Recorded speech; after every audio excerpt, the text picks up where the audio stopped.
Assalamualaikum warahmatullahi wabarakatuh. Kami dari kelompok 2 akan menyampaikan hasil diskusi kami tentang hakikat pendidik dan tenaga kependidikan. Pengertian profesi. Profesi dalam bahasa Inggris adalah profession, dalam bahasa Belanda profesie, yang merupakan kata yang berasal dari bahasa Latin professio yang bermakna pengakuan atau pernyataan. Dalam KBBI dinyatakan bahwa profesi adalah bidang pekerjaan yang dilandasi pendidikan keahlian seperti keterampilan, kejuruan, dan sebagainya. Tilar tahun 2002 nomor 86 menyatakan bahwa profesi merupakan pekerjaan dapat juga berwujud sebagai jabatan di dalam suatu hierarki birokrasi yang menuntut keahlian tertentu serta memiliki etika khusus untuk jabatan tersebut serta pelayanan baku terhadap masyarakat.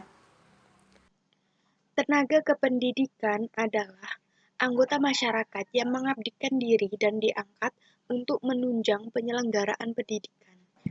Menurut Yahya, profesi tenaga kependidikan adalah pekerjaan yang dilakukan seseorang berkaitan dengan proses penyelenggaraan pendidikan yang dapat menghasilkan dan dilakukan dengan kemahiran, keterampilan, dan kecakapan tertentu serta didasarkan pada norma yang berlaku. Selanjutnya, saya akan menjelaskan siapa saja yang termasuk ke dalam tenaga kependidikan beserta tugas dan tanggung jawabnya. Yang pertama ada pimpinan satuan pendidikan. Nah, pimpinan satuan pendidikan ini mempunyai tugas dan juga tanggung jawab untuk mengelola satuan pendidikan pada pendidikan formal maupun non-formal. Selanjutnya ada penilai. Penilai ini tugasnya untuk memantau, menilai, dan juga melakukan pembinaan pada satuan pendidikan jalur non-formal. Yang ketiga, ada pengawas. Pengawas ini bertugas dan bertanggung jawab untuk melakukan pemantauan, penilaian, dan pembinaan pada satuan pendidikan dasar, pendidikan menengah, dan pendidikan anak usia dini pada jalur formal. Yang keempat ada tenaga perpustakaan. Nah, tenaga perpustakaan ini mempunyai tugas dan juga tanggung jawab untuk melaksanakan pengelolaan sumber belajar di perpustakaan. Selanjutnya ada tenaga laboratorium. Tenaga laboratorium ini tugas dan tanggung jawabnya untuk membantu pendidik mengelola kegiatan praktikum di dalam laboratorium satuan pendidikan. Yang keenam ada teknisi sumber belajar. Teknisi sumber belajar ini mempunyai tugas dan juga tanggung jawab untuk mempersiapkan, merawat, dan juga memperbaiki sarana prasarana pembelajaran pada satuan pendidikan.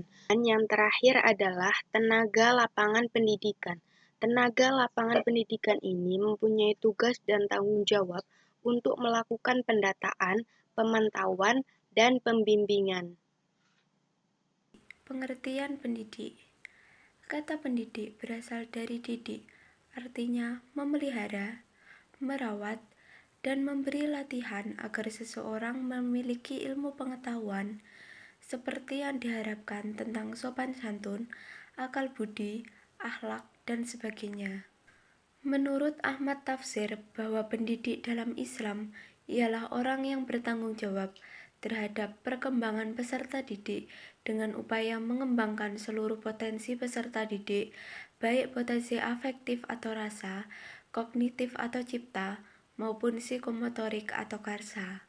Selanjutnya adalah kedudukan dan fungsi pendidik. Pendidik memiliki kedudukan yang sangat penting dalam pelaksanaan pendidikan, karena pendidik adalah pihak yang unsur yang ada di dalam sebuah pendidikan. Yang paling utama adalah terhadap anak atau peserta didik. Sedangkan fungsi pendidik adalah berupaya untuk mengembangkan segenap potensi anak didiknya, agar memiliki kesiapan dalam menghadapi berbagai tantangan dalam kehidupannya. Pendidik juga diharapkan mampu membimbing anak didiknya untuk membekali anak tersebut dengan ilmu yang dimiliki oleh pendidik. entah itu ilmu akademis maupun non-akademis. Selanjutnya adalah standar pendidik dan tenaga kependidikan. Standar pendidik dan tenaga kependidikan merupakan standar yang mengatur kualifikasi seorang pendidik dan tenaga kependidikan dalam menyelenggarakan pendidikan. Dalam Undang-Undang Nomor 19 Tahun 2005, pada pasal 1 dijelaskan bahwa standar pendidik dan tenaga kependidikan adalah kriteria pendidikan prajabat dan kelayakan fisik maupun mental, serta pendidikan dalam jabatan. Artinya, standar itu meliputi sejumlah kriteria yang harus dipenuhi sebelum dan setelah menjalani jabatan sebagai pendidik dan tenaga kependidikan.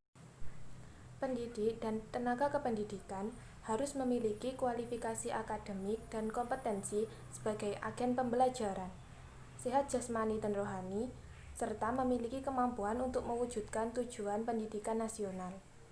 Kualifikasi akademik yang dimaksudkan adalah tingkat pendidikan minimal yang harus dipenuhi oleh seorang pendidik dan tenaga kependidikan yang dibuktikan dengan ijazah dan atau sertifikat keahlian yang relevan sesuai ketentuan perundang-undangan yang berlaku.